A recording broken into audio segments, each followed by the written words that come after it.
This is a previously recorded episode of the IT and the D Show. Following program is intended for mature audiences. This is Max Headroom, and what you're about to witness is one of the most sinister-sounding intros to a trailer to one of the greatest epics ever. Just where do you guys think you are? The Library of Congress? Detroit? Beyond the sun? Any of those, right? Take him to Detroit. No! No, not Detroit! No! No, please! Anything but that! No! I used to hang out at the Magumbo Bar. It was a rough place, the seediest dive on the wharf, populated with every reject and cutthroat from Bombay to Calcutta. It's worse than Detroit. You will never find the more wretched hive of scum and villainy. Then don't come! Shut up! I dig you IT geeks. This is Dre DeMatteo from Sons of Anarchy. You are listening to IT and the D. What happens when you tap the angry beaver in the bunghole? Exactly. Come on. Tries. What the hell with this? I'm calling a break. We'll come back to the D Show. Hi, this is Ralph Macchio, and you're listening to IT in the D Show. Wax on, you know what. Why would, Buick put their cars next to, the Bentleys? Why? That's not marketing. The alphabet. It's brilliant. What's up, everybody? This is Billy Zapka. Sweep the leg. Listening to IT in the D Show. No mercy. I may have to wipe the geek off. Hi, this is Martin Cove, John Kreese from the Karate Kid movie, and you're listening to IT in the D. Yes, Sensei! Hi, I'm Ernie Hudson, and you're listening to IT in the D. All you nerds out there. Nerds? Nerds. Nerds! What is a nerd? I'm a nerd, and I'm pretty proud of it. This is Scott Steiner, Big Papa Pump. IT in the D Show is your hookup. Holler if you hear me. You're in your underwear, I'm in my underwear. Hey, let's hang out. No, I'm sorry, honey. I have a headache. I definitely want to see Bob in his underwear. That's a fact. I can't say no, and I don't really want to. Well, especially with the back doors open. It's just too big. It's way too big. We just lost our clean tag on iTunes. This is Robert Hayes, Ted Stryker to my mother. When I'm not hanging out at the Magumbo Bar, I'm listening to the IT and the D Show. It's worse than Detroit. Is there such thing as a meat hangover? I love my Monday meat stick. Hey, folks, this is WWE Hall of Famer Hacksaw Jim Duggan, and you're listening to the IT and the D Show. Tough guy. Oh! So, what would you little maniacs like to do first? The question isn't what are we going to do. The question is what aren't we going to do. Ludicrous speed! Sir, had you better buckle up? Now buckle this! Ludicrous speed! Go!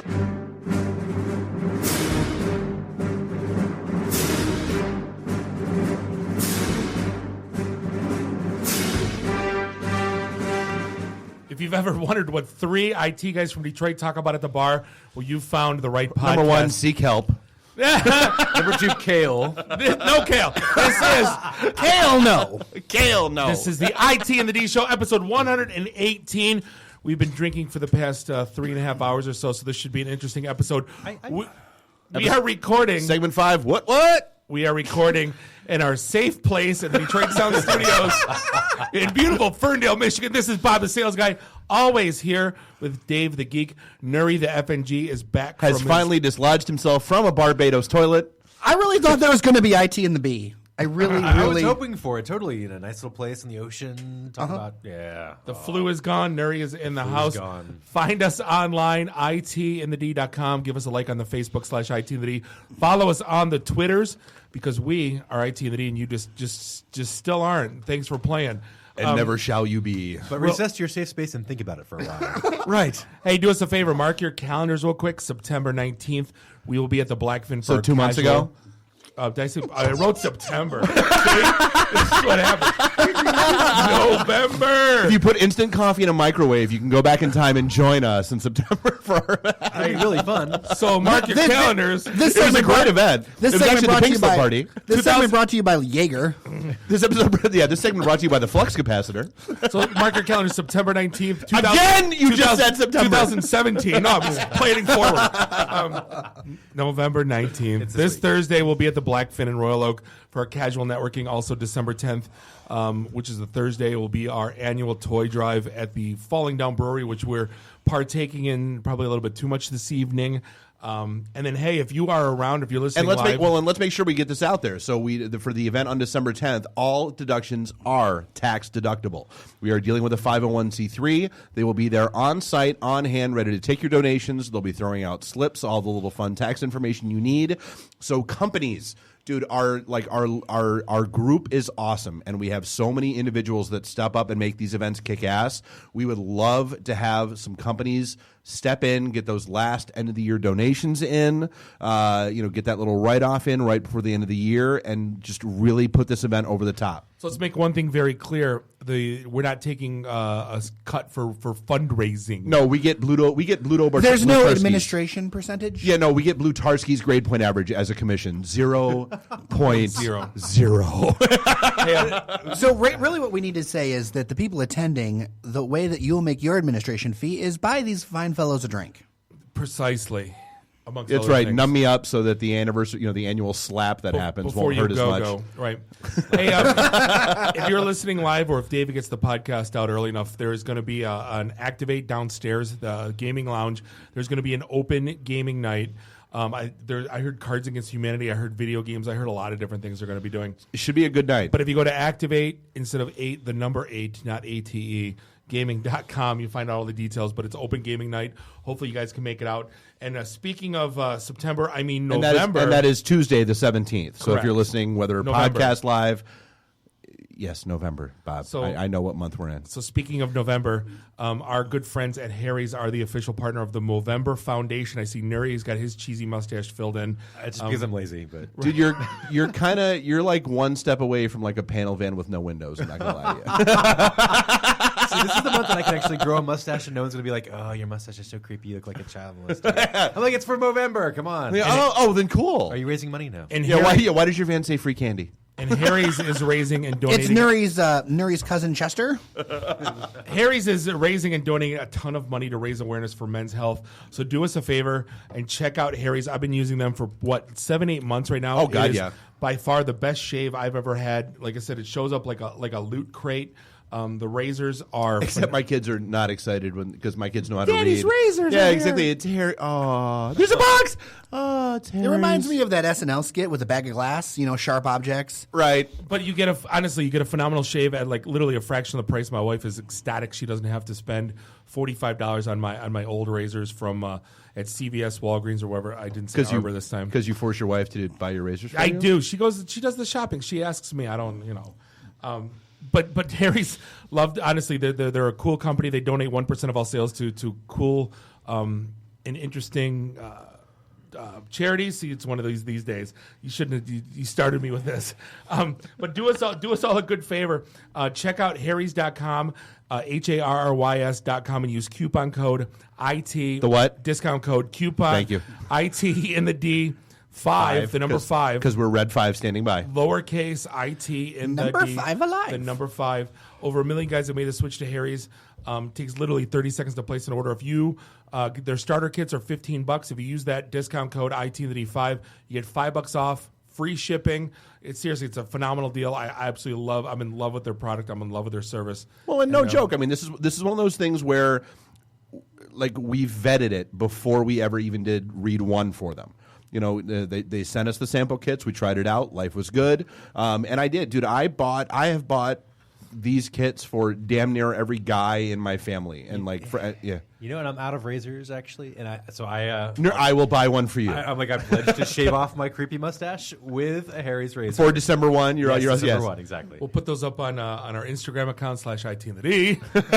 Hey, don't forget, like I said, you get a razor, 3 blades, and some shaving cream. Harrys.com, discount code IT in the D, all lowercase, the number 5, because somebody bogarted our discount code before. That 1 through 4 gets you zero money off. Right, adds right. $5. But Harry's, we appreciate the support.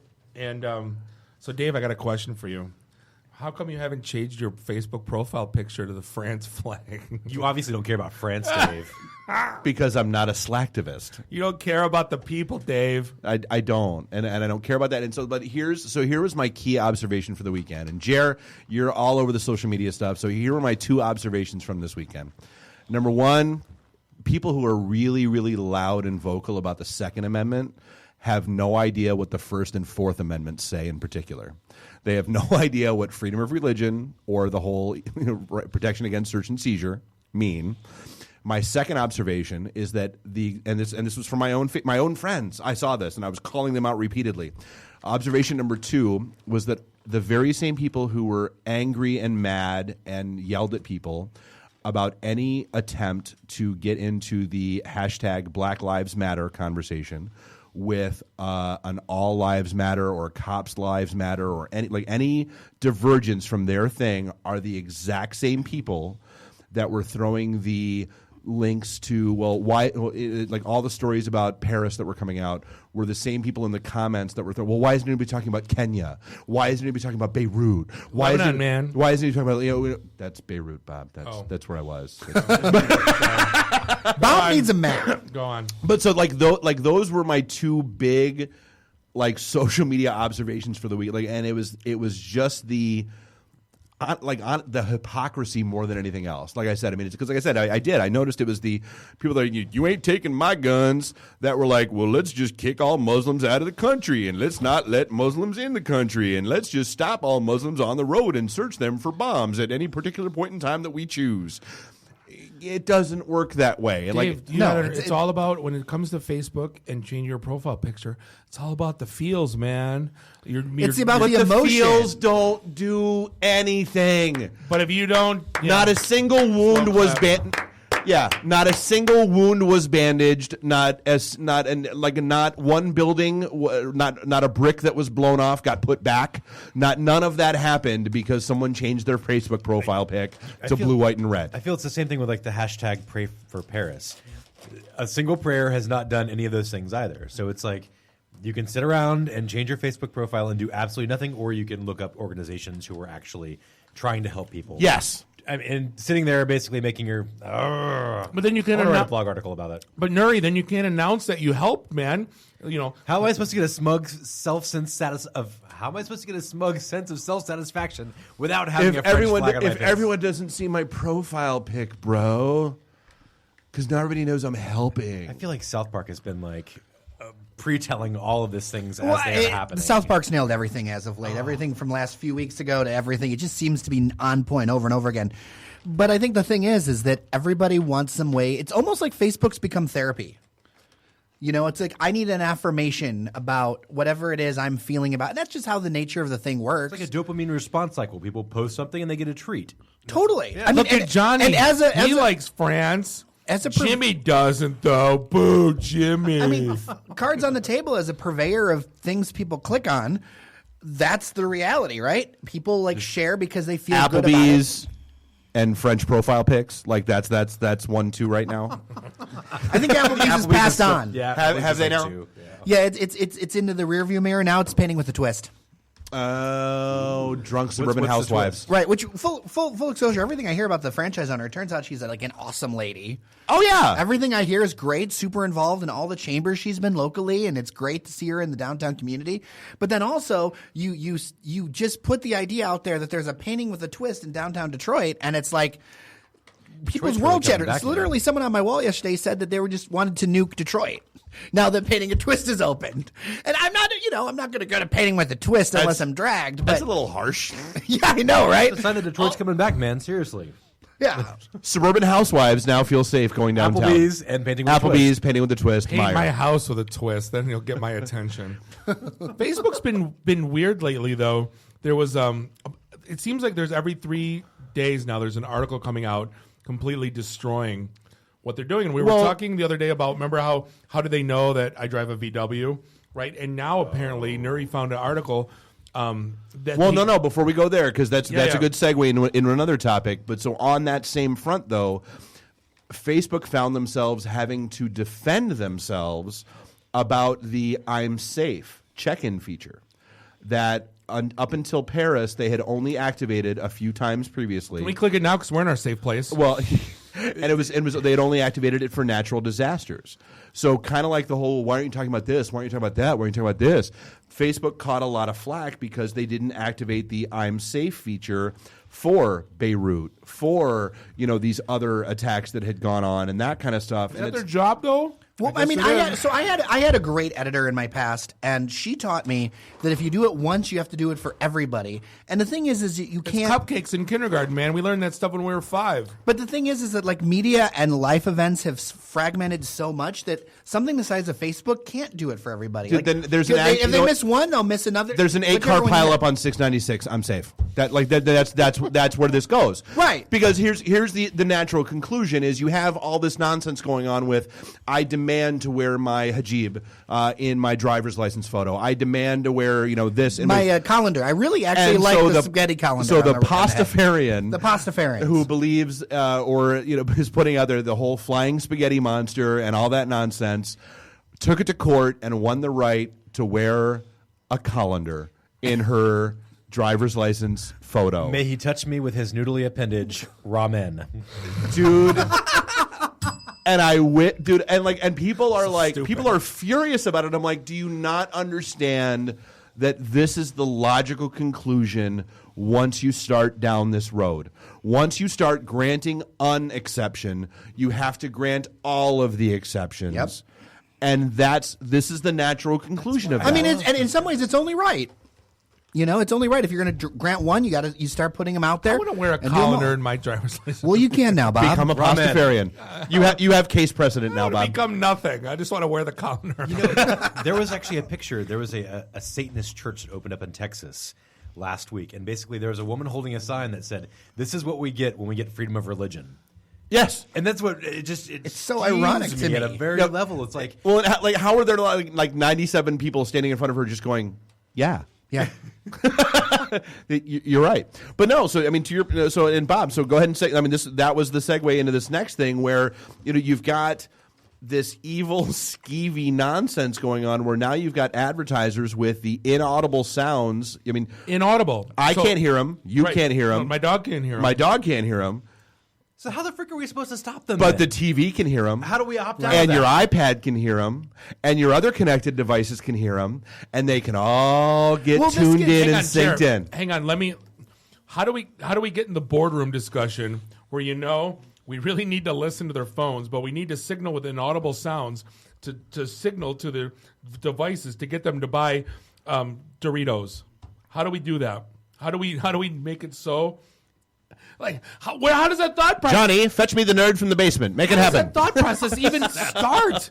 Like, isn't it enough that I see your commercials on TV and on the radio and the billboards and the? Apparently not, Bob. But I think we've gotten to this obsession with what's called programmatic advertising, where it's like using data to try to harness people in every way and try to replace the relationship, because relationships are hard, right? It's hard to actually interact with people and people that actually know you. Instead, we're just going to try to trick you with technology over and over again. And that's what feels weird about it to me. And that's kind of where all of this stuff's going, though. Whether it's even on the web, it started with like you visit Amazon and all of a sudden you get ads for the next 20 sites you visit for that thing. Yelp, Facebook, whatever you happen to look for. Yep. Absolutely. But the thing is, those ads don't make any. Here's the thing that's funny is those ads don't make any money for the publishers. It's a completely unsustainable system. The only people that win are the super big guys.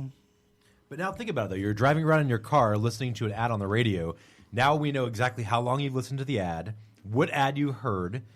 I mean, it's ridiculous. You can't opt out of it. And what's even more creepy is that Silverfish won't talk about who uses it. I guarantee you Facebook uses it. I would bet inevitably. that Facebook uses it, right?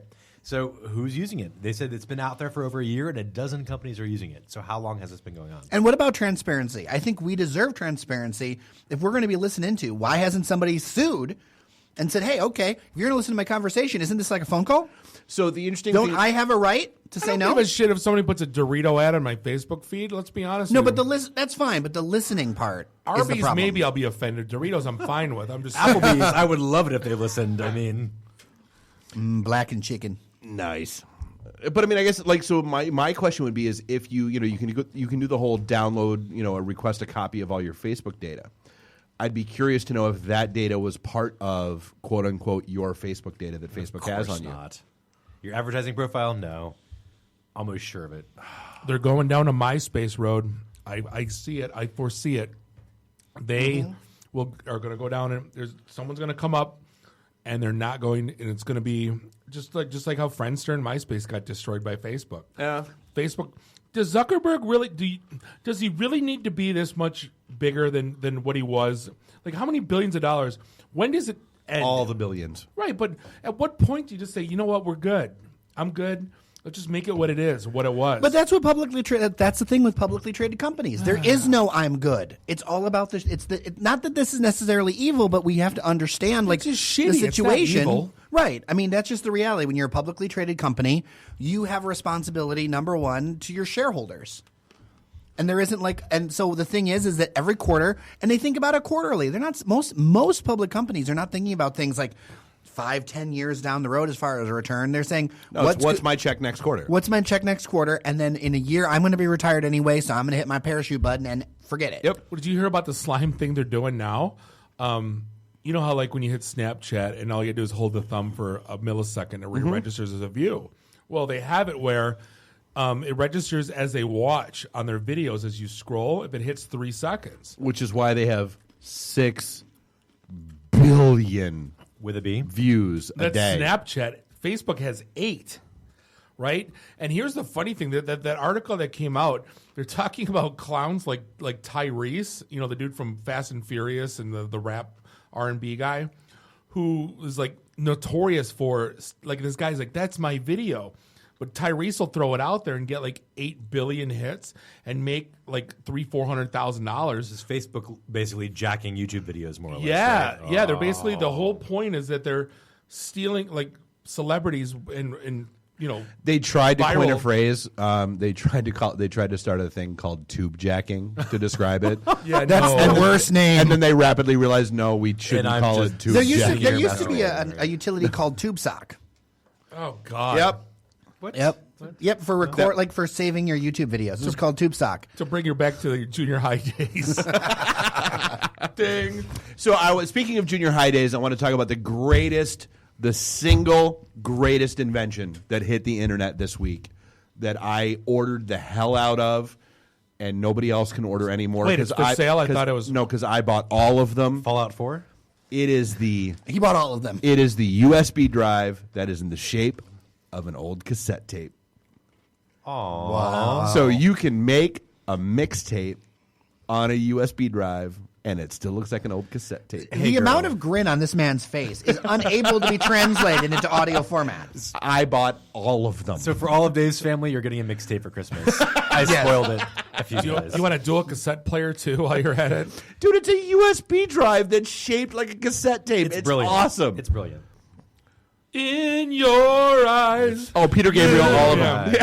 It's not Peter Gabriel, and it's done. It's When I done. see you smile, I'll be a sheriff when I'm with you. Yeah. The songs on the drive cannot be older than cassettes. They have to be. Oh, right, yeah, they can't be newer. They can't be newer, right, they can't be newer. Yeah, exactly. It's got to be genre appropriate and specific. Right. Absolutely awesome. And then again, from that same time frame. Just don't send me the junior high girlfriend tape. Just don't do it to me, please. Okay. Just saying. I accepted. So one of our favorite stars from our youth decided he was going to drop the hassle out of his life. That's so stupid. And so David Hasselhoff legally changed his name to David Hoff. Well, I think for the last 10 years or so, everyone's just called him the Hoff, right? Yeah. That's kind of a thing. But Change your name to The Hoff. Drop David. my middle name is the. Right. All I can think of is the Hoff. You know why? Because he's not relevant, and this puts him in. I don't know what it means. There's got people talking about him again. Gender reassignment surgery just to get him back in the news. The Germans aren't buying any more of his singles. Looking for freedom is off the charts now in Germany. It says our resident German music expert. Right, it is, and I mock my family every time I go there. Like, you have any Hasselhoff CDs I can listen to? Singles, right, exactly. They ain't bootleg. But but speaking of Fallout 4, so the big news that hit this week. Talking about internet trends and traffic and all that stuff. Pornhub announced that their traffic took a significant drop coinciding with the release of Fallout 4. So go figure, a new game comes out and the same people that play games are the same people that resulted in like a 40% traffic drop on Pornhub. And tomorrow's news on IT and the D, rain is wet. The most obvious Venn diagram ever. You know what? From a man that pre-bought Fallout 4 and has invested too much of my weekend in playing Fallout 4, I will concur. It is a time suck of all time sucks in the history of gaming and the history of everything I've ever played. This game is to the core. They're laughing at me. Everyone in Bethesda is looking at me and they're laughing. Like, it takes you 5 hours to like do a mission. It's and you can't like peel yourself away from it. You're like, come to dinner, babe. Like, no, I just got to finish this part. And I know everyone's going through this too. And by the time you're done, it's like, oh my God, it's 3 a.m. Like, and time just slipped away. See, I'm just actually surprised you have a computer that could play Fallout 4. Xbox One. Oh, I didn't know it was on the Xbox. Oh, yeah. All right. And now here's the problem with my life. So I'm not even like a quarter Just way the into one? Yeah, The one. It's one problem in my life. Or the X-Bone, as we used to call it. Battlefront's coming out in this. Yeah, dude, seriously, who came tomorrow. up with that hashtag? X-Bone. X-Bone, really? Who came up with that hashtag? It sounds like a good Saturday night when you're like feeling lonely. It's like X-Bone time. Like, right? I get that like it's supposed to be XB1, but it's X-Bone, and it's just wrong. Penn Island. Yeah, exactly. Yeah. Stand with PP. What happened to Stand with PP? That went away. Now it's France. Yeah, not long. You come full circle. I don't care about PP anymore. Now he's staying with France. At least that way. Did you see that article about the people out at Mizzou who got really pissed off? Were angry. Yeah, basically they I mean, well, some of the tweets- first they were angry because they again did not understand the First Amendment. They did not understand that gathering in a public place did not mean that you could tell the media to go away. And it was their media Or studies anyone, professor really. And who it was told them their to go media away. professor Dumbfounded. who telling them to go. Who has since resigned, I believe. No, canned. Oh, canned. Even better. That's actually a better conclusion Have of a that nice story. day, sir. A nice day. Yeah, and then their next great move was announcing that they were mad that the attacks in Paris were stealing their limelight. Did you read those tweets? What? I didn't see this. Oh, I mean, you yeah. saw the thing I talked about Oh, yeah. before. Oh, yeah, no. Around the No, they literally came out and said that they were mad that the attacks Hundreds in of Paris tweets. were stealing What? their limelight. And it was so bad, I've got two of them. The fact that there are some of these journalists using Paris as a way to sweep us under the rug is repulsive. Quote, quote. But they well, so they People don't understand how the media works. And here's another one, even not to take away That from meaning Paris. that's life. Yeah, life. Whatever. Not to take away from Paris at all, but how they're getting news coverage and the world's support. We deserve it too. Good God. Oh, it made me like furious. Here's the Like, thing. seething. We always talk about the generation before us, and like everyone gave crap to millennials. I actually like millennials. That generation can eat the corn out of my ass. Those self-entitled little bastards they've always gotten a trophy. Their teachers weren't allowed to use a red pen on their papers because it might hurt their feelings. We are, dude. Dude, think of, and here's the worst part: they're going to be in charge. Oh no, they won't. When we're like too old to do anything about it. No. I'm going to go Bernie Sanders style, and I'll be running companies at 80 years old just so they don't. No, I refuse. But I'm not retiring until the next generation comes along. Right, they'll be worse. I'm like, God damn it. I'm not going to retire until I'm 100 And now I need immortality pills. Right. But hey, we got an awesome, we used to have an awesome guest lineup, but had some little drama in the studio and a couple guests bail. Hopefully they might show up. Who knows? But we got a guest fill-in stand-in. We got Dr. Hook, Jerry here from Daily Detroit. We're going to hop into what's going on. You guys have done Blown Up, and it's fun to watch, and we're going to get into what you guys are doing. And this is the IT in the D show, and we will be right back. IT in the D. Read, meet, listen. Networking Detroit, one beer at a time. Hey, this is John Schneider from Nip Tuck Smallville, the haves and the have-nots. Oh, Dr. Quinn, Hot in Cleveland. Secret Life of the American Teenager and just about everything you can possibly imagine. And oh yeah, the Dukes of Hazzard. You're listening to Bob and Dave. It's the IT in the D show. ITinthed.com. Do you hear that? That's the sound of silence. And silence is golden. Unless you're a business owner, then it can be the kiss of death. It means your phone isn't ringing. And that's what it's all about, right? So if your advertising has become stale, it's time for a fresh approach. Fusion Marketing blends any and all available tactics, creating a unique, successful campaign to fit your needs. So give them a call before your business expires at 586-610-0055. This is a previously recorded episode of the IT in the D Show.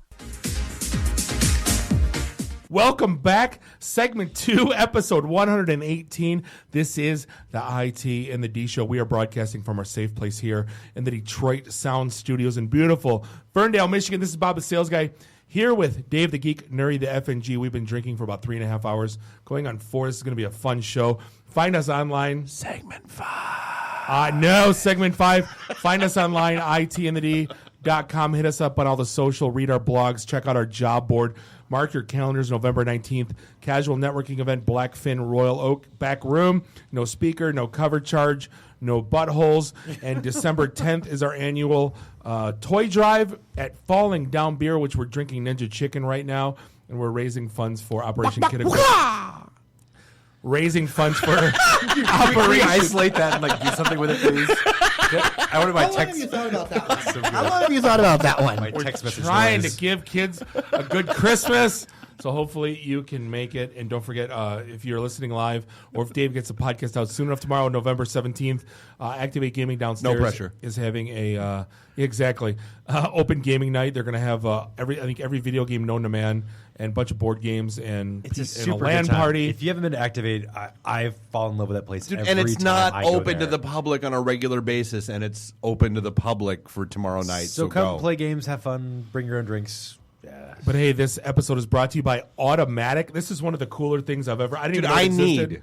Right. So chances are your car either hasn't kept up with technology or you don't know what the hell those lights are on your dashboard. That's where Automatic comes in. It's a small adapter, turns any car into a super connected vehicle. Plug it in the same port your mechanic uses to diagnose engine problems, and it opens up your world. I know. I just found out about this. I'm mind blown. It lets you keep track of fuel mileage, vehicle health, expense your business trips to the tap, link your car to the connected devices that power everything. It actually integrates with Nest, Nuri. What? Yeah, I swear. Just wait, there's more. The check engine light goes on in my wife's car like every 8 days. It'll actually tell you what it tells the mechanics, right? So you know when you're going in the shop what they're going to say if they're full of crap or not. They integrate with your Nest thermostat to know when you're home. And they even tell you where did you park your car because it talks to the app. I honest to God, I'm mind blown. It works on every car made after 96. Literally takes a minute to install. Connects to your iPhone or Android over Bluetooth. You get real-time performance data.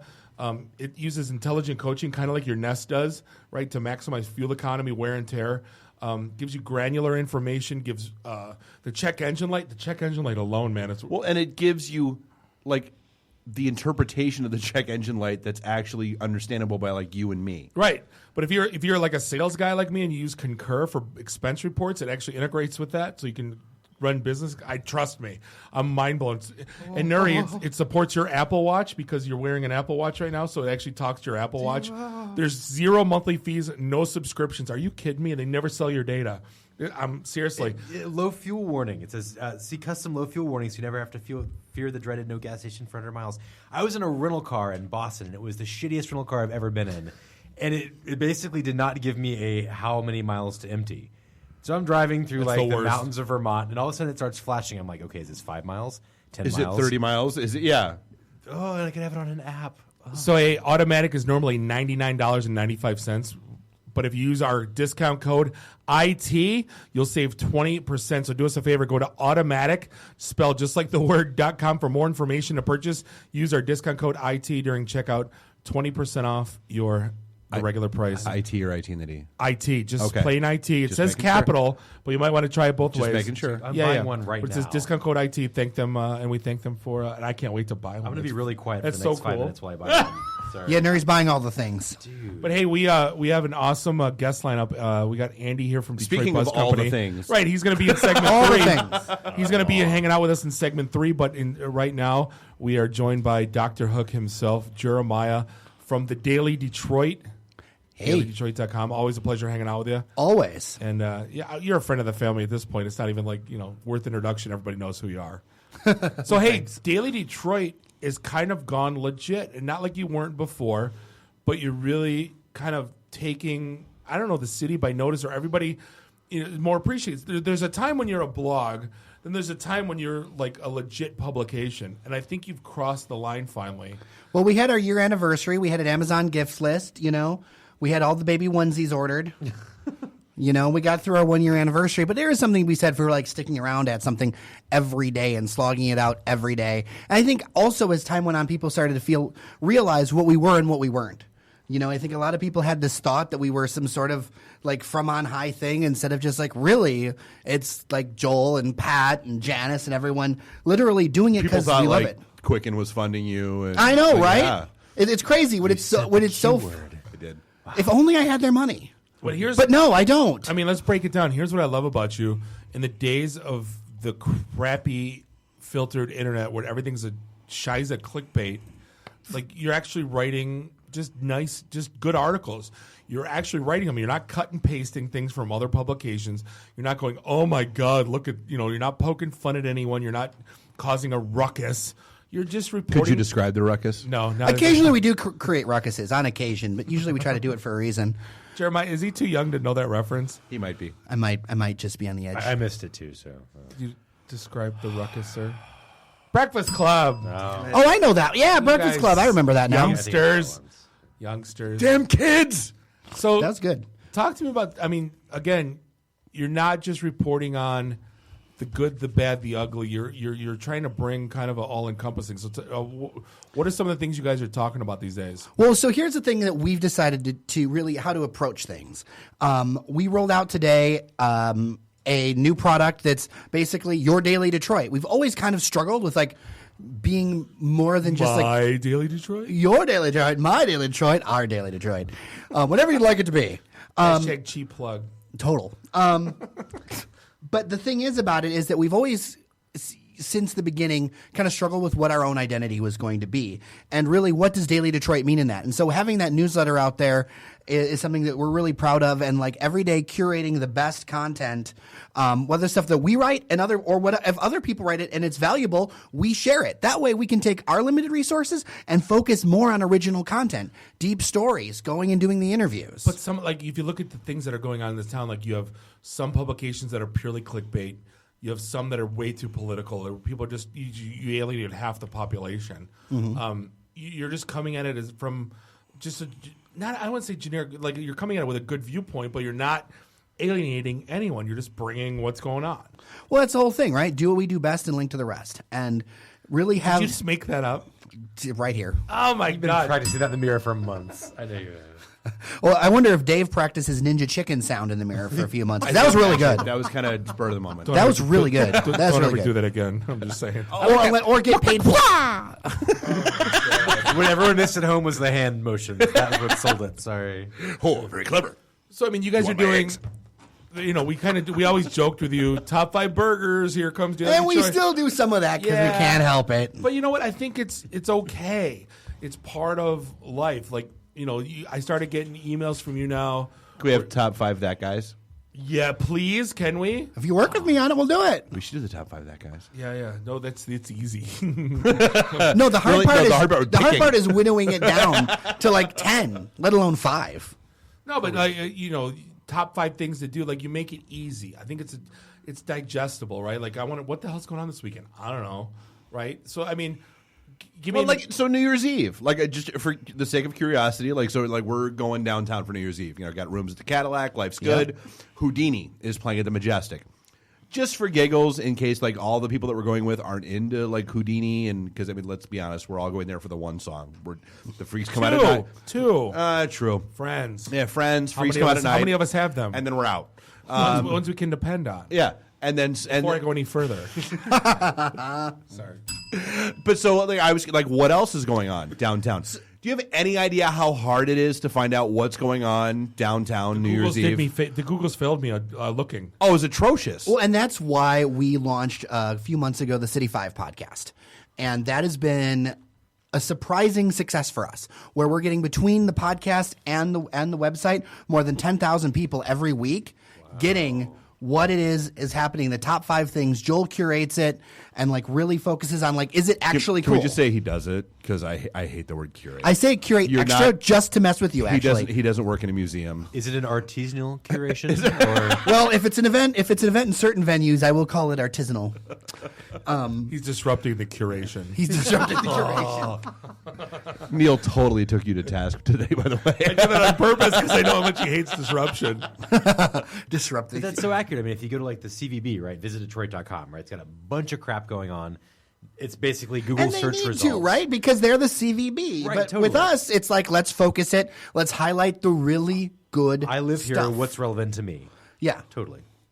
Like I want the year to come back when we saw at the V nightclub in the casino Digital Underground in like a sports bar setting. It was honestly the greatest New Year's Eve to this day. And then Dave got on stage and did it better. No, I wasn't there. No, he wasn't. Really?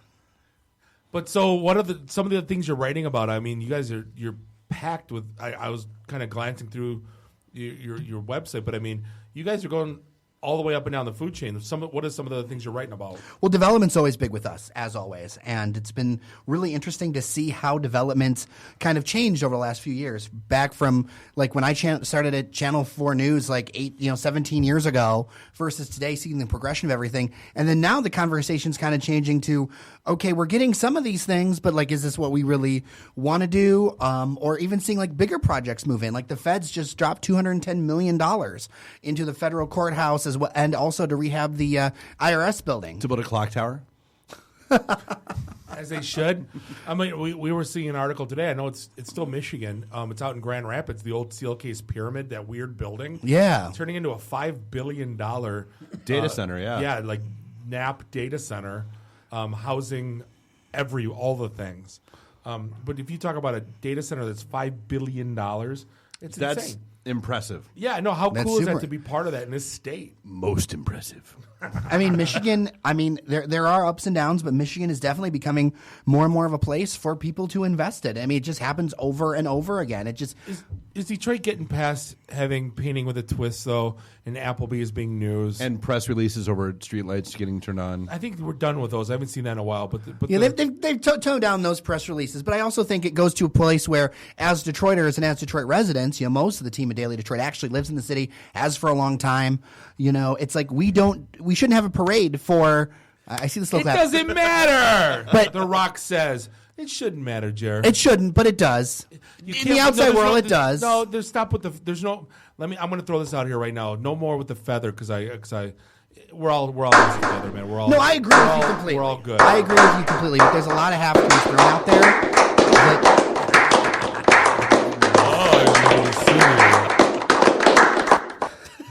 Well done. Is somebody popping like a bubble wrap or no? No, that's a slow clap. Well done.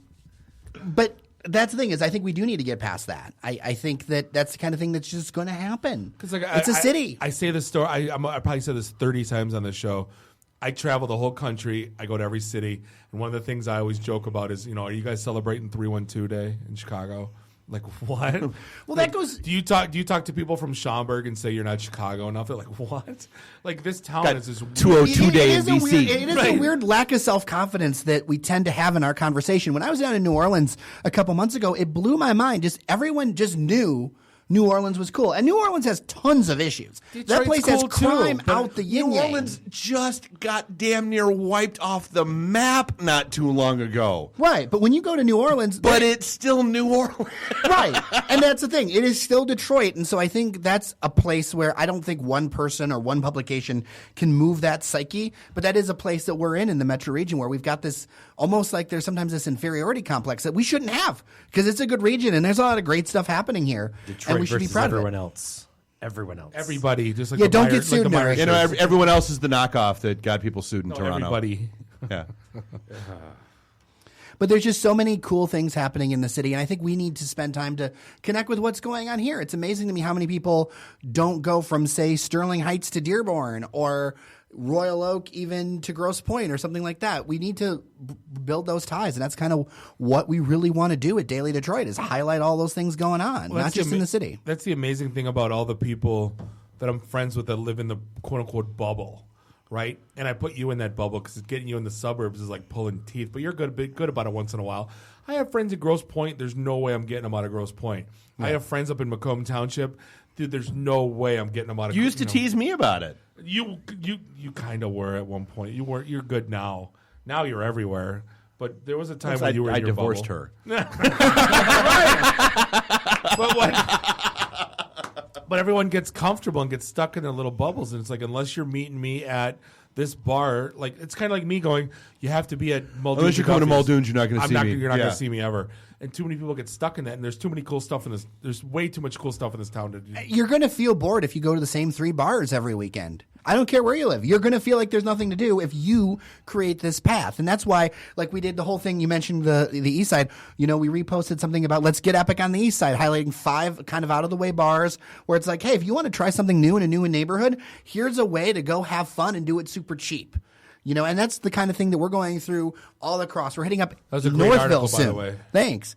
We're heading up Northville soon, you know, because there's stuff out there happening, just going around everywhere. I'm sure we're going to get a lot of pushback when we do Dearborn. I got to hook in for a brewery when you go to Northville. Oh, good. Yeah.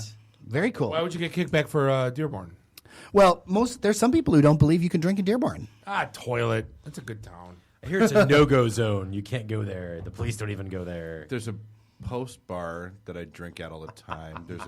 There's Bailey's that I drink. I've also eaten a lot of ham. It's right by my in Dearborn. work. It's true, Dearborn I've ham. gotten drunk a lot in Dearborn. Miller's, man. Oh, Miller's. It's a quintessential. Burger, beer, yeah. Yeah. Miller's How so many good. burgers you have? Can't 3? drink in That'll be Dearborn. $6.50. Yeah. What? And the price is different every time. Like Oh, one yeah. person says 3 burgers, it's $6.50. The next guy says 3 burgers, it's $8. Yeah. And you never argue because it's Miller's. It's you know. Miller's, just whatever it is. You just throw money at them, you get burgers, it's fine. It's One like of my biggest regrets, I remember when the Pelican closed. It's I used to meet some friends up there. It was a great bar. They sold all the church pews that were like graffitied to hell on Craigslist. And I'm like, I didn't have anywhere to put them. Oh. I'm like, I want to buy them, but I Because that's ever stopped you. Right. Not, yeah, exactly. Mister, I got my Cadillac in a public storage so my wife can park in the garage for the winter. But that Cadillac is a piece of art, sir. Oh, yeah, no, it's a fun car. But so Andy's got warehouses. Oh, he does. I should do have it. brought it to you, Andy. Jeez. But you're done doing something like it's almost like the movie UHF, right? Where you buy a share of UHF and you feel like you own part of the company, but you're offering memberships to Daily Detroit, which is something kind of not unheard of, but it's something new. I guess talk to me about that real quick. What are you doing? Well, so here's the thing. In general, the economics around doing media news is like a slowly collapsing game. Yeah. And one of the reasons why you see so many crappy stories of the same thing over and over again is because people are looking for the most page views for the least amount of work. And if you want to break that system, then you need to find another source of funding. And we've done all right with some advertising bits. We've done all right here and there, but we think that membership is a great way to help support what we're doing and also have a great relationship with our community who all the time sends us leads, gives us ideas. It's different than like a paper on high. It's definitely a community and a conversation back and forth. It's more so than a subscription. Like you feel like I don't know. I don't want to say. Oh, we can feel like send you're you a part of it. T-shirt? Yeah, I want your logo is so money. I want like on a soccer jacket. Like I told you, We give him every T-shirt we've ever produced, and we don't have a T-shirt. and I had to buy one from him. You Emmer. I'm just a good capitalist. No more T-shirts for you. I want that Detroit Applebee's shirt back now. So It's just something that a lot of people thought we couldn't pull off, but the response has been insane, and it's been great, and it's been what's been able to fund doing a handcrafted newsletter instead of something that's automatically ordered. Like every other news outlet does it, where it's like some RSS feed or some algorithm. We're going in there. Grab top 5 reads, spit, yeah. Yeah, and for us, we're really looking at focusing it. So it's like, okay, you get this, and this is what you need to know for the day, and this is what to know and where to go in Metro Detroit. is that logo money, Nuri? That Seriously, I want it on a soccer jersey. Big ups to Mashara Walker for doing it. You got to sponsor the Detroit Football Club. That would be good. See the logo; it all fits. See, If we get the members, we'll do it. Yeah, We'll do it for sure. No, we joke about you all the time. You're like, hey, membership's been blown up. We're like, oh my god, what'd you get 2? But honestly, we're big fans of what you're doing. Big fan, big contingency in Windsor. Huge. I can't believe it. We were on like CBC and, or CTV and also CKLW. All 14 people in Canada. I love them all. South Daily Detroit. South Daily Detroit. I think it's great. We should do a meetup. People pay for NPR, right? I pay for NPR, right? It's Yeah. because I want things that are local and relevant and interesting, right? And so, Well, that's how you get it. That's how you don't reblog. right. And what does it cost for membership to Daily Detroit? It's $37 a year. You can do $3.13 a month. $3 a month, and you get a handcrafted Really, cup of coffee really, a month. Dude, it's really, awesome. you did. Dave, Dave, I'm a capitalist, Dave. You did $3.313 a month. Really, Yep. you did. We're gonna take him out back and beat him when we're done. We should. Ferndale. Yeah, exactly. But hey, Jared, dailydetroit.com. We seriously appreciate it. Absolutely. Thank you. I'd love to have you back soon. We're going to be Well, back. he's not going anywhere now, and we are. Dude, we have Andy in the studio. I so want to talk about his Wednesday night before Thanksgiving party bus crawl tour thing that he has going on, because I kind of think we need to do that. We got Andy from Detroit Bus Company in. Thank you for Dr. Hook from Daily Detroit coming out. This is the IT and the D show, and we will be right back. IT and the D. Read, meet, listen. Networking Detroit. One beer at a time. Hi, I'm Brittany Daniel from The Game, and you're listening to IT and the D Show. ITinthed.com. This is a previously recorded episode of the IT and the D Show. Welcome back. This is segment 3, episode 118 of the IT in the D Show. We are recording live in our safe place here in the Detroit Sound Studios in beautiful Ferndale, Michigan, within eye shot of the Detroit Applebee's. This is Bob the Sales Guy, hanging out with Dave the Geek, Nuri the FNG. Find us out online, itandthed.com. Don't forget, mark your calendars, November 19th. Blackfin, Backroom, Casual Networking, That's no cover. this Thursday. Right, the 19th. Well, I know, November. but that sounds so far away. No. It's this Thursday. Oh, my God. It's like Thanksgiving next week or something. It is. You're going to publish this like Thursday morning because you're going to have things to do. So I Mother-in-law's figured, coming to town. Oh. I mean, my mother-in-law is coming to town. She's not listening. Huzzah! And don't forget also December 10th, our annual toy drive benefiting Operation Kid Equip. We're going to try to help 1,000 families that All have local children, kids. It matters. have a good Christmas, and I think that's cool as hell. You know, and I feel like we're a little remiss. Like I mentioned in the blast today, but so like we have started the Podcast Detroit Network. We are on the Podcast Detroit Network, and we've picked up some cool new shows. Like we mentioned Natalia with the IM stuff. Magic Mike on Wednesday goes live with the Innovates thing. But possibly the coolest thing that came out of Comic-Con is you and I got an email Friday night that said, "Hey, this is Ming and Mike from AMC's Comic Book Men. I know we thought we'd start doing something with you guys after the first of the year, but then we decided why wait? So Ming and Mike from Comic Book Men have their first episode of our show live on Podcast Detroit already. Not only that, they talked about us on their first show. They actually remembered who we were. We were the first podcast network. So no matter who else they whore themselves out to, we're first. We are the first. Dude, I am so pissed. Sloppy seconds. I am so pissed I missed that night, guys. Oh, dude, you have no idea. Yeah, you would have had fun. There's many more where that came from. So, segment 3. Yeah, segment 3 is brought to you by Braintree. Developers around the world have embraced the Braintree V.0 SDK as the easiest way to add secure mobile payments to their apps and websites. No matter what type of payment you're using, Braintree takes it. So if it's Apple Pay, Android Pay, PayPal, Venmo, credit cards, even Bitcoin. You know, I can't use Android Pay anymore because not? I switched banks from Comerica to Flagstar. And Flagstar is a local Troy, Michigan-based bank. And they don't take Android Pay? The Android Pay doesn't talk to them yet. I know, right? Coming soon. Coming soon, right? Hopefully Braintree can help them. Do they take Flagstar Pay? No? No. But if something new pops up, it's possible that Braintree will probably take that too. It's the same payment solution used by Uber, Airbnb, GitHub. And Grubbable. Our friends at Grubbable. Yeah. Delicious app. So it scales. And putting it into your app is so easy. Just a couple clicks, a couple lines of code, and you've got secure PCI mobile payments. Don't take our word for it, though. Try out the sandbox and see for yourself at BraintreePayments.com/IT. Once again, that's BraintreePayments.com/lowercase IT. You're getting good at this, Nuri. Barry White IT. But hey, repeat offender in the studio. We've had you in before. I'm amazed you actually came back. He joined us for the Applebee's grand opening. He joined us he was there for the grand opening at noon when we christened the joint. Right, exactly. Wore the T-shirt with pride. But Andy from the Detroit Bus Company is in the house. Yo, wearing your Gmail hoodie. Yeah. We're so jealous, all of us. The three of us are sitting here going, is that in an extra medium? Because I need that. I knew it would make you guys frothy.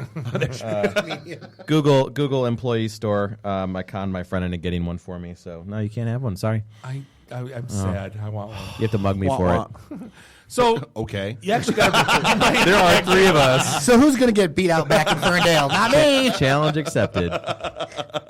Detroit Bus Company, you got a very cool story. For those that didn't listen to the last time you were on, I guess give us a rundown of what exactly you do. Yeah. So in 2011, I was following the transit discussion, and I was pissed off that we don't have good transit here.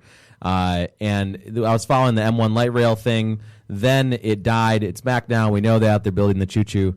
But I thought that come on, ride a train and ride it. I got to be careful on what sets everybody off. Opening day. Oh, more shirts.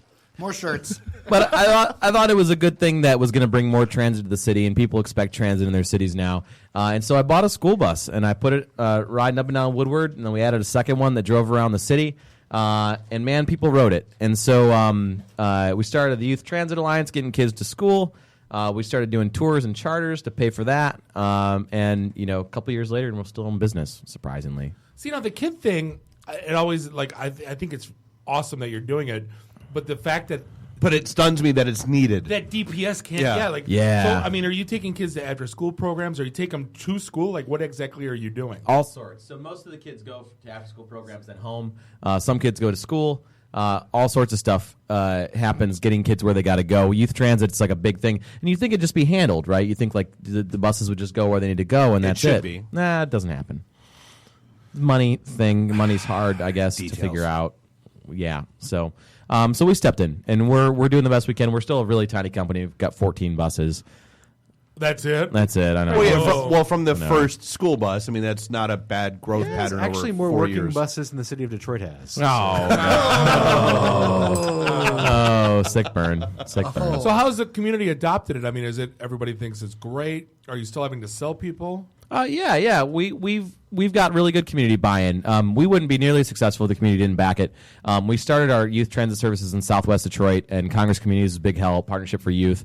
These are groups that organize all the services and do a lot of stuff that the city should be doing but doesn't. Well, and that's the last time we had you in. Was you were in the middle of a fundraiser trying to keep that service rolling. Yep, totally. So it was $97,000 to keep the service going through the end of the year. We raised $30,000. So we had to end the services early, but we're working with some funding partners now, like the United Way. Hopefully, we can get things to stick around for keeps and not need to go to the Kickstarter to do so. Well, again, like we were talking earlier with Jeremiah, it's like having guys like you and Tom Nardone that cut grass and parks. It's like it'd be an amazing day when that stuff doesn't need to happen. But I guess we commend both of you. Well, thanks. It's a very cool thing. So what's next? Are you still growing? Are you looking to add new things? What's going on? Yeah, we're always getting more buses. We're actually looking to take a model from Denver called the Success Express, which makes school buses run like city buses. They run nonstop. It's a terrible name for it because it's impossible to pronounce. But 3 times, yeah. Yeah. But they hop aboard the Success Express. Yeah. Or the Suxpress. That doesn't sound good either. No. Not good for it's kids, dude. Come on. Oh God. But anyway, the CEO Jared Fogle. Yeah. DailyDetroit.com. Brought to you by Subway. Oh. I'll see you guys later. But the bus is running a loop, and kids can get on and off. You see a bus every 15 minutes, so instead of missing that one bus, you get another chance to get on. You can also stick around and go to after-school programs. It focuses on the kid as the priority rather than the funding. But it's half as much per kid per year to do it busing this way, so it's all advantages. So what's the competitive market look like as far as like the city of Detroit? Are kids well served by buses, or are they completely missing? And that's where you guys are stepping. Kids aren't served at all. So you've got high school kids that get some DDOT bus passes depending on how far they are from school. Really? Kids get mugged for these passes all the time because they don't have their name on them. They're just generic bus passes, and they're worth about $270. Wow. And then elementary school kids, if you live too close to crazy school, to think about that. Yeah, it's nuts. If you live too close to school, you don't get busing. If you live too far from the school, you don't get busing. And so it's like a narrow donut of So kids that there's get busing. the golden zone, if you will. Yeah. Yeah, and then you blame the kids. Oh, you live too close. Sorry, you don't get a bus in the middle of winter. And you're expecting kids to succeed in these schools that aren't exactly performing schools. I mean, some of them are really great, and the educators are all awesome. They're actually the folks that stuck around. And so I applaud the educators. It's just the system certainly needs a lot of work. And then after school programs. So you said you're going to serve after school Well, programs. it's hardly ever the worker bees. It's almost always the bureaucracy. that Totally, causes the issue. totally. Yeah. And it's impossible to point to one person and say, well, this person screwed it up. Everyone I've met at DPS has been absolutely great, but it's the whole thing that's messed up. So I'm hoping there's some big changes coming down the pipeline, common enrollment, common authorizer, get some of the charter school madness in check. There's a million of them in Midtown and none of them in Brightmoor. So, or a couple in Brightmoor. Sorry, I don't want to say zero, but there's the concentration of resources that just makes the whole system not work right because there's no one's in charge of it. So now, and you did say, so like there are other things you do to fund this and keep this running, like the charters, the tours, and that kind of stuff. So what's like, I told you I wanted to talk about the Wednesday before Thanksgiving thing. So but talk about like some of the other stuff you have going on. Yeah, so we're a social enterprise. So people usually know Tom's Shoes is like the big social enterprise everyone's aware of. So we do a for-profit thing, and we use the profits from that to pay for the nonprofit thing. And so we do charters. Familiar. Yeah, A little bit. Yeah. You guys run a public service, obviously. We do charters and tours to pay for the school services. So like our big tour coming up is the night before Thanksgiving bar crawl. Which is the night. biggest party. It's the biggest amateur night, party night of the year. It's absolute madness. It's madness in the streets. And so we just want to connect that madness together in a nice little loop with buses. So like where does it go? Well, this one goes because I want us to do this and be a part of this. You guys should come aboard. You should bring the whole kit and caboodle. Ooh. Yeah. We do downtown, Corktown, Midtown, Eastern Market. There's also specials. So you pay your $20, you get to ride all night. Seriously, it's $20. It's $20. It's just $20, dude. I know. Thank you. That's you a take me no-brainer. home. Nope. Nope. Not a moment of hesitation there whatsoever. I've got an Uber code for you. Bob. Yeah, you got Uber, dude. But it's $20. You also get a wristband, and that wristband gets you crazy discounts and secrets at different bars. Like Green Dot's going to have 2 sliders out on the patio. Your favorite place, Bob. Yep. Whee! They're going to have the Thanksgiving Day Destroyer Can we sit down, though, cocktail. if we don't have our party all together? Is that- No. That's obviously very much against the rules. Yeah, very strict there. And then Huron Room just opened up, and so Right. Huron Room is going to have a skewer and a punch for $10 with your wristband. Townhouse is going to have some specials. Our Detroit's going to have some specials. So these are things you can only get if I you're a haven't been rider. to Townhouse yet. I'm dying to go. For real? Yeah. I don't know why I haven't. You should gone. I go. just It's got some crazy roof thing. Yeah. Look, no, the place looks amazing. Yeah, they got sushi and dim sum and The whatever. Wednesday before Thanksgiving. That's where we're going. Yeah, you can get totally crunk there. What? Crunk? Yeah, crunk. Yeah, it's a term from the 2000s meaning to drink alcohol. Oh, Yeah, sorry. I don't know if it was boxing with or... your slizzard. Right. So I can bring my chalice. Are you going to bring your cassette tapes for the DJ? Oh, I could. It's like a nursing home in here. Yeah, we can still outlast all you damn kids. Yeah. So I gotta hop. We gotta, unless there's anything else you want to get out, I gotta talk about the story of the summer. Oh, we'll get to that. Okay. You can Not now.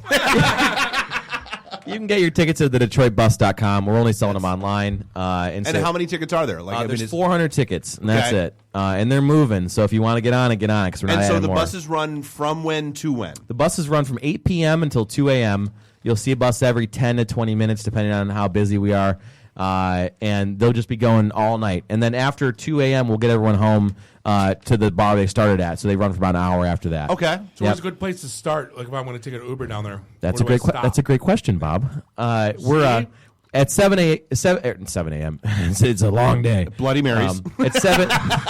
We're doing this right. At 7 p.m., Detroit City Distillery is doing free tours of the distillery if you have your wristband. There's also a ton of parking in Eastern Market, so we recommend starting Eastern Market. Oh, I feel like we should do this. Yeah. McGee's. Maybe some tailgating before. McGee's. Oh, tailgate before. I like it. Before 5 hours of drinking. Yeah, on you guys party gonna, buses. you gonna pregame a bar crawl? We're professionals. I gotta find out if I have to cook. If I have to cook the turkey, I gotta figure out. I gotta bail early. It's the last thing I need to put up with. So Detroit Bus Company. TheDetroitBus.com. Sorry. Yeah, and the Facebook's good too. We'll put it out on our follow up and all that to the show. Make sure, and we'll make Jeremiah write a story about it. Because if he doesn't, we'll never let him back in. We're gonna be all 5 of the top 5 things to do. Exactly. Well, actually, when your thing came up, Joel and I looked at each The other. top 5 things to do in Detroit. Andy. Right.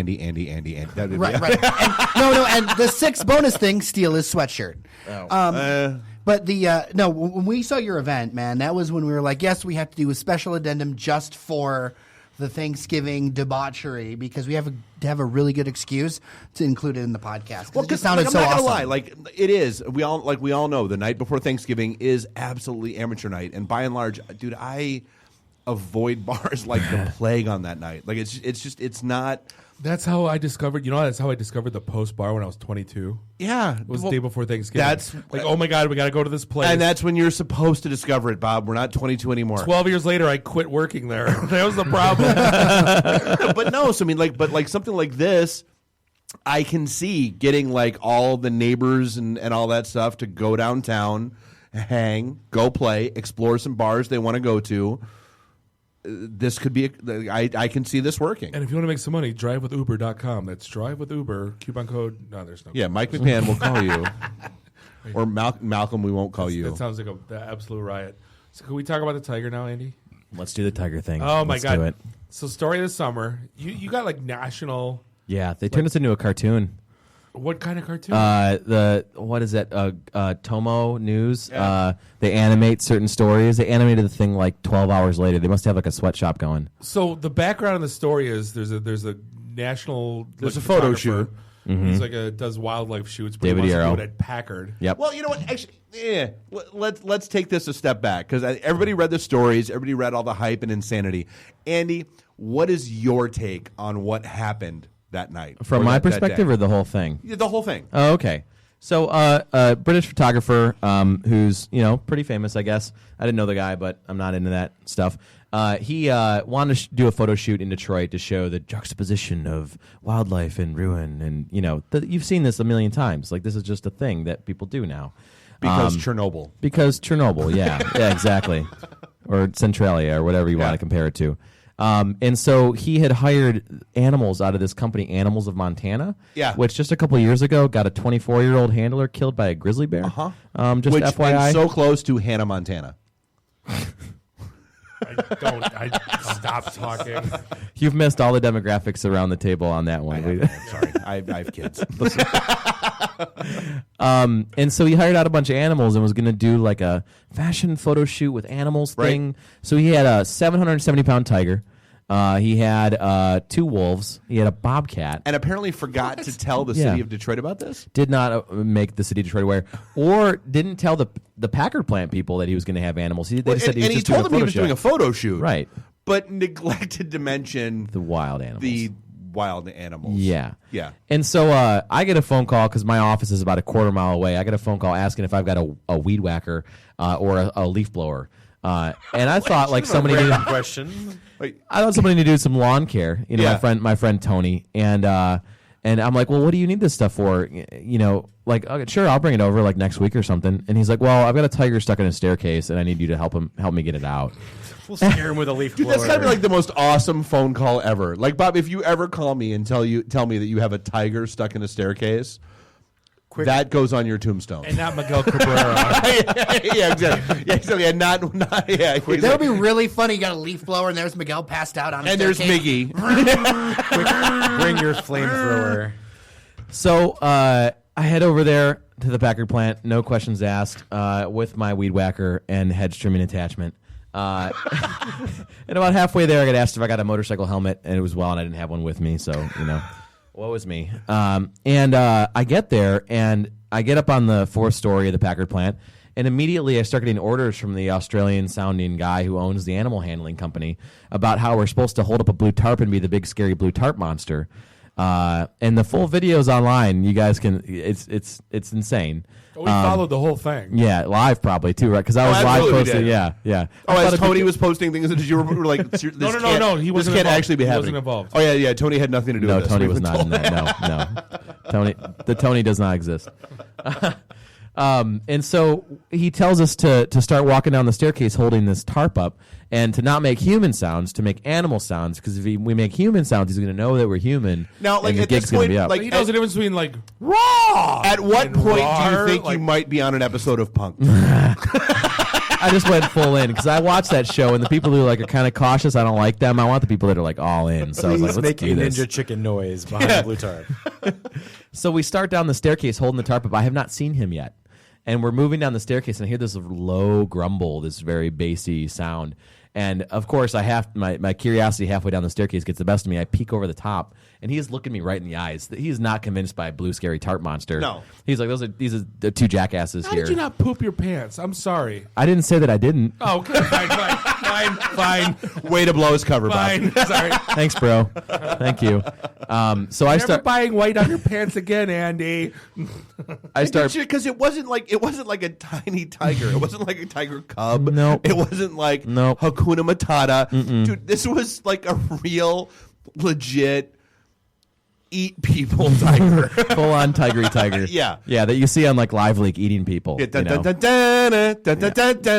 yeah, absolutely. Mm-hmm. I give you all the kudos in the world for like, because I'd have brought the stuff, and it, like as soon as it got to the hey, step in the staircase, I'd be like, dude, bro, I love you. I'm out. Well, I immediately started moonwalking my way back up the stairs once I saw Mr. Tiger. So, don't give me the bravery cred yet. And I handed the weed whacker to the man who shall not be named. And he started down the staircase at him, and he actually got swiped at. And so there was a roar and swipe. And then we got back up the stairs, and the handler's like, okay, he's really mad now. Like, we're going to try something else. That'll really piss him off. I'm gonna jam my finger up. Jump my thumb right up his. Crikey. I cannot confirm or deny if he was Australian. I just heard him Dude, on the radio. That's insane, dude. Well, but like how did this come to closure? Welcome to Detroit. So we evacuate the staircase The staircase and your bowels. Yeah. Because angry tiger. I was like, later. The photographer, by the way, was out to lunch during this whole thing. He yelled up to us asking if we want anything for lunch, and he left with his entourage. Yeah, give me some shawarma from Bucharest. Yeah, cool. Yeah, and how some about some Band-Aids. raw roast beef and just start throwing it on the stairs down from the tiger. Arby's. Yeah, Arby's. I'm thinking Arby's. We have the meats. So we move out, and somehow he ended up in the trailer pretty quickly. So we think they tranked him or something. Yeah. But they had him on this rooftop on like an 80-degree day for like 5 hours, and broken glass and stuff. People are posing with him. If I was a tiger, I'd be like, I'm done with this shit. It's like Goodbye. I'd have been Cartman. Screw you guys. I'm going home. Yeah, totally.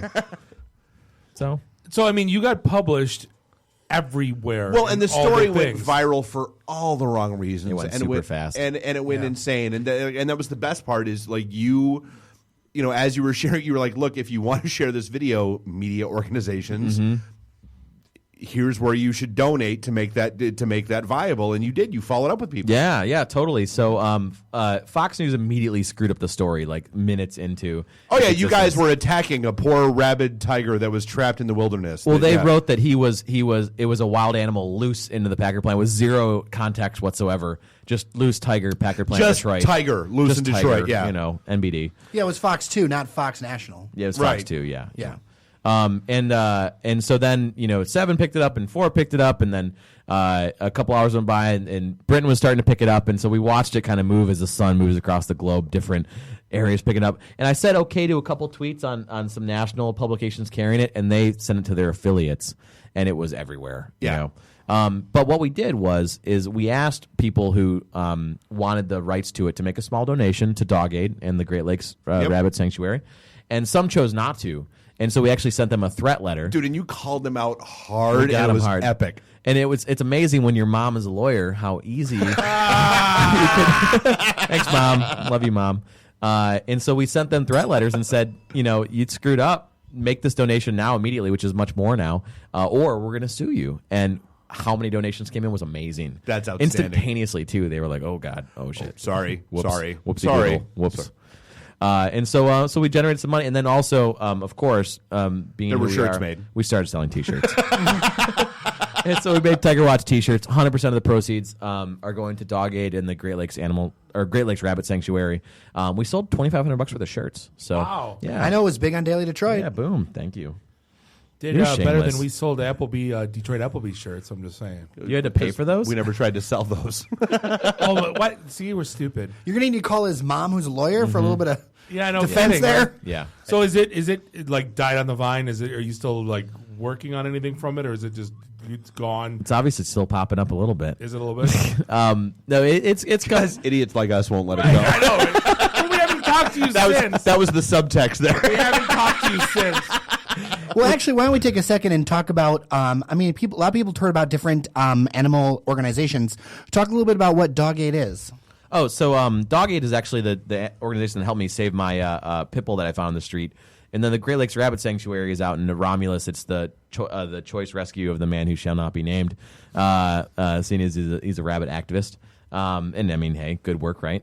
And so those two organizations really, we wanted to benefit from this whole thing because there was a weird, sort of darkness around it. And then PETA got involved with the tiger thing and condemned all involved. So we just wanted to have it benefit the animals and also local animals. I'm so jealous. Like PETA hated on you. Yeah, they did. It's one of my goals in life. I know, dude. I'm sorry. Oh no, I'm so jealous. You have no idea. Well, I'm sure you can find a way. I'm trying every day. I'm thinking.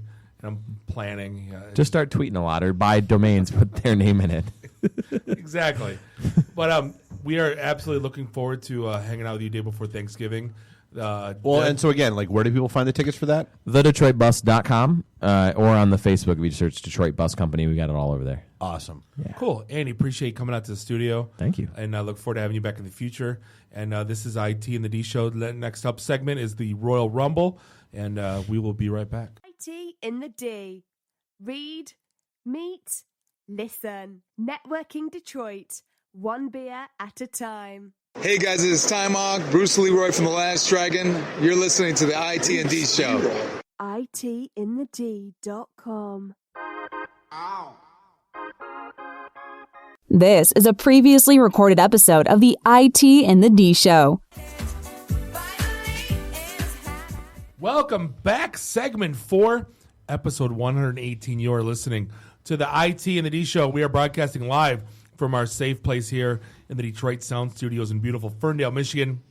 This is Bob the Sales Guy here with Dave the Geek, Nuri the FNG, and Dr. Hook Jeremiah from Daily Detroit. And we are drinking delicious Falling Down beer. Still, screw us. Go to Ted and DeQuinder and definitely tell them IT and the D sent you and you get $1 off a pint. The Reuben egg rolls are literally the best thing I've ever ate. But yeah, find us out. But you haven't tried the cheesecake yet. I haven't. Dude, What, there's Karen. cheesecake? Karen makes.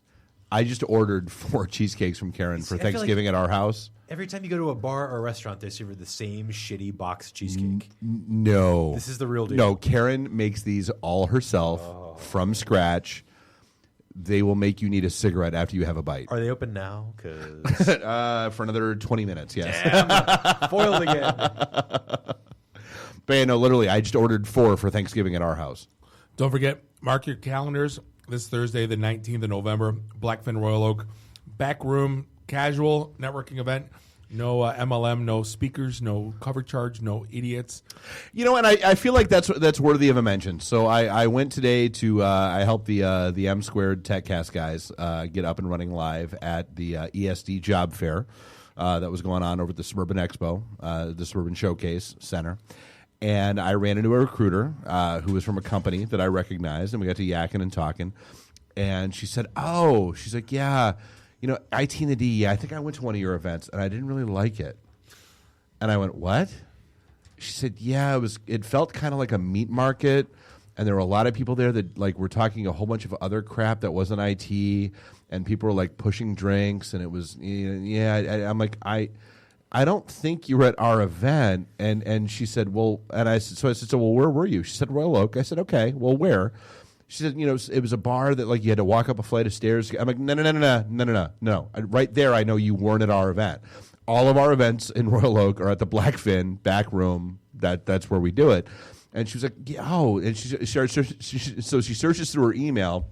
And she's like, oh, I was at, I'm like, oh, let me guess, the Circle Jerk After Work. And she's like, yeah, I was at a Network After Work event. They call them pigeons. Yeah, it's the same shitty out of work club promoter from LA that hops in his 94 Volvo and drives from town to town collecting $20 cover charges to run networking events. They're going to be at the Blackfin. Are they? They are. Stop. What day? December the 8th from 6 to 9. I want to show up with flamethrowers and... I think he listens to the show and gets ideas. You wonder how many people think those make events that are our same events. mistake, because like seriously, she was convinced that was us, and I was like, oh my, I'm like, no, like seriously, We have to stop going to events. Remember, we went to that crap event at the Locker Room Saloon, and everyone thought it was ours. Yeah, and so because we went, because we were there. So now, like, we can't even go to other networking events To mock. because they think it's us. And then they suck. Holy shit! $12 advance tickets. To talk to MLM guy Just to and get into fruit a bar. basket salesman and $25 with no RSVP at the door. $25. Yep. Eat my ass. Nuri, you know what it cost us to book the Blackfin?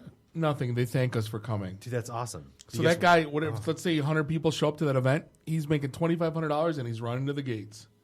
And he's flying home and he's laughing at you. Oh my gosh. No, that's the problem we're having is the networking in this town. That's why we started this thing. Was I'm sick of people like you don't have to pay $10 cover to go network. The bars love us being there. They don't charge us anything. Oh wow! And the FAQ on this website.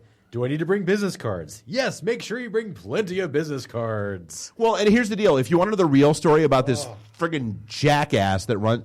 Dude, go to our site, and in the search bar, just search pimple. Because I finally got mad enough... Keyword pimple. I did. I got mad enough at the beginning of last year because of this nonsense. No, didn't they send us a cease and desist? Well, they sent us a C&D, and my lawyer made them run screaming like little 7-year-old girls with skin knees. They are everything we hate about networking, or people that call themselves networking events, and they are like the violation of at least 8 of the 10 commandments of networking that we have out there. Like, there is nobody there who knows. Like, the organizers don't care who you are. They don't care what you're looking for. They care about the $25 that you're going to hand over and walk in with, and that's it. And they're going to order some cheese sticks and say, you guys look great. I've never heard anyone go, I went to that event and it was awesome. We actually had, when we did our event at Como's last year. Okay. We actually had people that left our event to go check out their event that was going on. Oh, yeah, and they came right back. And to a soul, they were all back within 20 minutes going, what in the ever-living hell did we just walk into? How do they keep getting people to go? Like, I want to go to this one, and I'm not going to pay cover. I'm going to sit at the bar and talk with my friends and mock incessantly. His website says he sold 51 tickets already for that event. Toilet. Oh, we're so going. Toilet. Let's go. 54. You want to make Dave more mad? Yeah. In the remake of Blade Runner 2, Ryan Gosling. Ryan Gosling, the Mr. Notebook, is going to play the Harrison Ford character in Blade Dave's Runner gonna 2. pop a vein over there. I see him. He's just like seething. In I didn't want to talk about it, but then when I saw he's getting mad about this, He's like hyperventilating. Ryan Gosling, Dave. That's wrong. Blade Runner 2. It's wrong. Hey, girl. Wrong. Yeah, hey, girl. Blade Runner 2. Thought you were a replicant. Let's get it in before the 6 years are up. Blade Runner, yeah. Ryan Gosling. I don't even know where to start with what's wrong with that. I don't. Everything. It's like The Rock being what's from Big Trouble. Jack from Big Trouble in Little China. He's going to be Jack Burton. You can't make that someone else. Why? Well, and why have to redo it? Why? Why? Because no one has any imagination. That's why.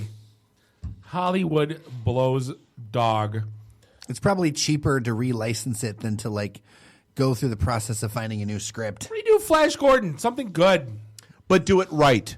Right, like that. Like that's my whole thing. Like if they were going to do it right, I'd be okay with You it. can't be mad at Flash Gordon because 80 Flash Gordon was redone from 36 Flash Right. Gordon. Right? And it was spot on. If you watch 36 Flash Gordon, the casting in 80 was brilliant. Genius, right? Max von Sydow, like the Ming that from back then, like they were spot They did on. it right. Right. And if you're going to do it right. Don't do the crappy sci-fi. Don't be the crappy series. Flashdance remake. Don't be the crappy RoboCop. RoboCop remake, which I finally watched. Oh God! Speaking of finally watched, I do. I feel like I did. I sat down. It was on Skinamax. I recorded. Is it a women's prison movie? No, I recorded Black Hat. Oh no!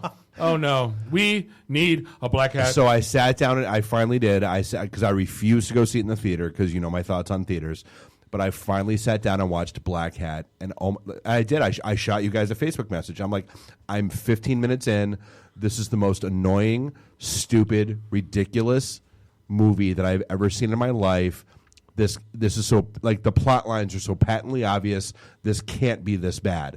And then I shot you down, like, and now I'm 50 minutes in, and I'm like, oh my God, I'm surprised you it did is it. this bad. How did you make it 50 minutes? I was on an airplane, I think, and I'm like 22 minutes in, and I'm like, this is absolute toilet, and I'm finding something else to watch. There Mission comes Impossible or something. like it did. It there came a certain point where I was so the 15-minute mark. I'm like, okay, this is ridiculous. The plot holes are amazingly transparent. You can see where every character is going. Like seriously, as soon as main Chinese guy had a sister, and they flash to the prison with the American guy. I'm like, oh, could they like American guy is going to hook up with Chinese sister? Like you know that's going to happen. And sure enough, at the 50-minute mark, that absolutely happened. Like. It was but that was the entire movie. It was just a one ginormous, obvious plot hole after another. It was painful. See, now I'm a Homeland junkie, and it's funny because I was reading that's one of the few shows that's quote unquote hacker approved. Oh no, technically flawless. Right. No, all the things they do. No, technically flawless. It's not the net. It's not. All the other Swordfish. Yeah, it's not all of you are like, oh, science. yeah, you're not throwing popcorn at the TV going, oh, the internet doesn't work that way, man. It makes me so crazy because being a hacker is not glamorous. You don't fly through a goddamn Gibson. Angelina Jolie's boob doesn't pop out of a shirt. And where the hell's my Cyberdelia? But Halle Berry's boob. Let's get that right. But so he was going back to hackers. And I'm not gonna lie. So hackers finally, hackers will always hold a near place to my heart. I love that movie, Mr. the Plague Sir. We're right. Well, but no, it finally got my wife to understand my obsession with coding. Like that's that whole scene where they're going and code is flying off the screen. To the Gibson. Exactly. As Dade's sitting there and he's going through, he's trying to get inside. I'm like, hun, you have to understand. Like this is essentially what happens. Like this is why I tune out the entire world.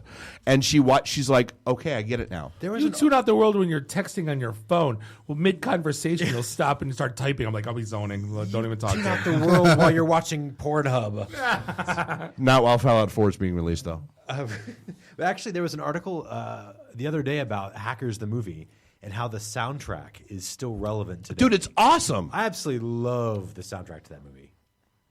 Dude, I'll still post tracks to that movie every now and then. It's a great, dude. It's Prodigy. It's just so many great songs. On great, and On by Halcyon. yes, Yeah, dude, it's out.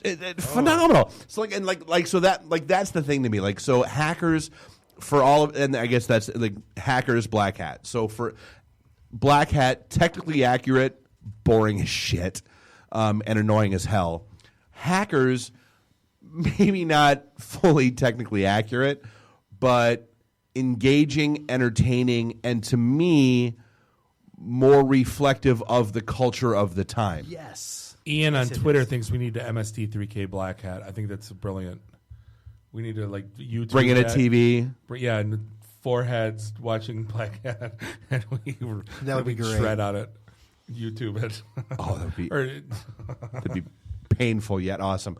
But no, so hackers to me, that was that kind of for its time, 95, 96.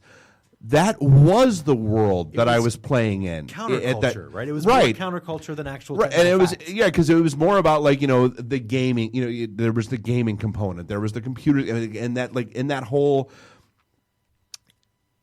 high school teen angst motif that was going on. I mean, that really was, at least from that standpoint, accurate for how that world worked. I mean, it was the awkward guy that finds the hot yet awkward girl that that happens to be into this kind of nonsense, and that does happen sometimes. Yeah, it was just the not hot, super awkward, not finding anybody else. So you never answered me. Are you buying your PS4, Xbox One so you can Battlefront tomorrow? I'm not buying a PS4 because apparently ISIS is using that as a terrorist communications I device. read that article, and it's like if they shoot bullets in the right pattern, maybe it could be a coded message. I'm like, that's just a little bit of a stretch. That's a lot of Wait, stretch. walk me through that because riddle me this, Batman. No, because I read the thing too, and they were talking about using, instead of all the other things, they're using PS4 as a terrorist communication tool because of the encryption is loose. I mean, walk me through what are they using it for? He said that if they shot bullets in a certain pattern, it could be coded messages. Oh, for Christ's sake, it's not Morse code. I shoot guns like any other normal American. Right. Two. At full throttle. Then you got to reload, and there's a huge gap in your word. Stupid. Buy the Xbox One. It's better. Xbone. Buy your Xbone. Your Xbone. I don't want an Xbone. I have an Xbone. Playing Fallout 4. I do. I think like this is probably the year where we're finally going to cave, and like we've had the Wii U for a while. The kids are getting the kids are kind of getting bored with that.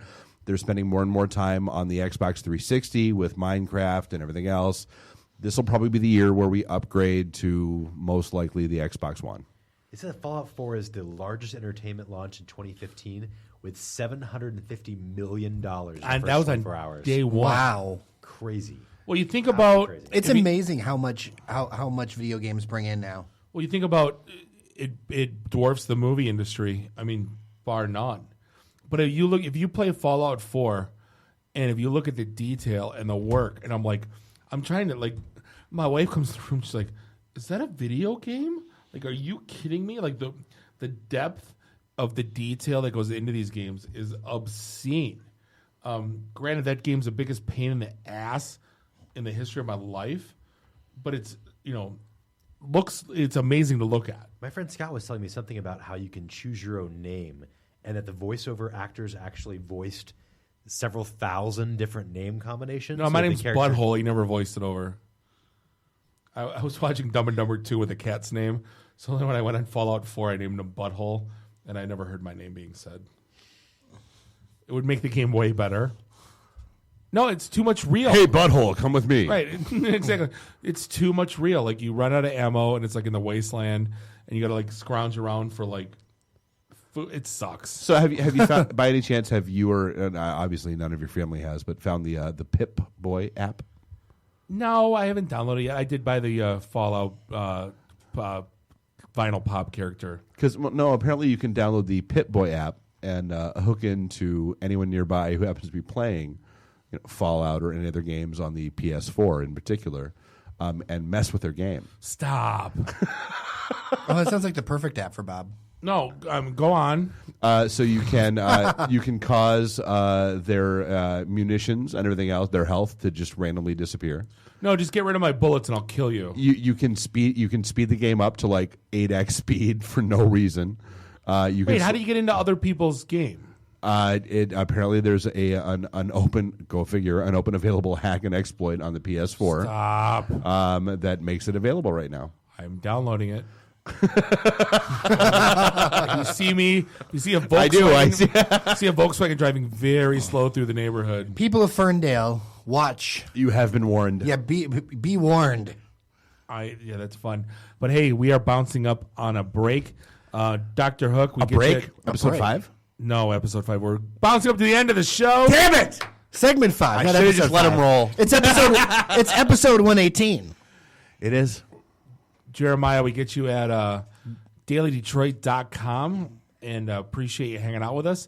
Andy, the DetroitBus.com. It should be a fun time day before Thanksgiving. But it's seriously, it's cool. I what think he I'm going to does. buy a whole bunch of tickets for that. And It's we're very go. cool what he does with the school kids. I mean, literally, the kids. Nobody else. No, I mean, it's sad that people have to pick up that ball, but it's cool that he's doing it. But yeah, this is another episode 118. I can't believe we lasted this long. On behalf of And people are still listening. Yeah, and we appreciate haven't pissed everyone off yet. We might soon. But hey, this is Bob. But again, before we jump off, No. I want to push it again. Dude, Podcast Detroit has so many goddamn cool shows rolling on them. Hit podcastdetroit.com, hit the shows tab in the navigation. You'll see, Ming and Mike from Comic Book Man. You'll see Natalia with the I Am podcast. You'll see, Magic Mike. Before the movie came out, we called him Magic Mike. He's a magician. With Innovates, you'll see Theo, the guy who sings Forward Down the Field at the Lions games, doing his thing. The Undercard guys with their take on MMA. You'll see the Top Rope Review, the wrestling guys, all in so many, like in geek shows and music shows and local scene. We've really built up a good damn network with 32 odd shows that are running right now. It's not just us. We've got a good crowd around us like we always do. And like we always do, we want you to try to pay attention to them as well. So hit podcastdetroit.com and check that out. And we appreciate you listening to them just as much as we appreciate you listening to us. You done? Maybe. Segment 5. This is Bob the Sales Guy. On behalf of Dave the Geek, Nuri the FNG, this is the IT and the D Show. Drink up your drinks. Get your phone number. You don't got to go home. You just got to get the hell out of here. See you next week. Beat it. The emergency destruct system is now activated. Conan, what is best in life? To crush your enemies, see them driven before you, and to hear the lamentation of their women. Long live Flash. You've saved your Earth. Have a nice day. I have come here to chew bubblegum and kick ass. And I'm all out of bubblegum. Nice shooting, son. What's your name? Murphy. Make the run. The run. Game over, man. It's game over. It's over, Johnny. It's over. Nothing is over. Nothing. You just don't turn it off. I can't say no, and I don't really want to, so. Well, especially with the back doors open. Yo! Hold up! Time out! Time out! Y'all take a chill. You need to cool that shit out. And that's the double truth. Ruth. Bob loves it in the can. I hope this was as much fun for you as it was for me.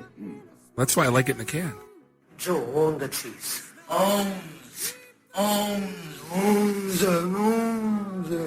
Fear me.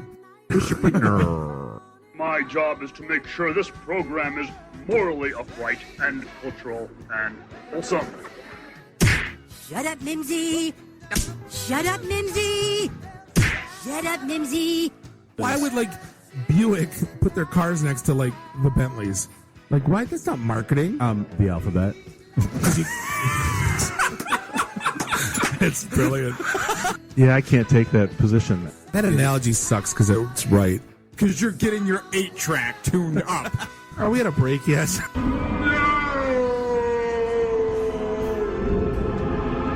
Yeah, so now I'm just doing stupid stuff to make me laugh. Venture capital is not the end game. When are we going to talk about me? Jane, you ignorant slut. It's my show. I can say what I want. Kiss my ass, go home, unplug, get off the goddamn internet. You are everything that is wrong with the internet right now. You're so white right now. I'm the whitest guy in the room. Just explain it to me. I love this city. I was banging on the wang. Really? Should we talk about this? Tag team it. Should I keep going or should I stop? Can I just say, it's been great being on a show that talks about Mickey Rooney dying for 20 seconds and then poop for 10 minutes.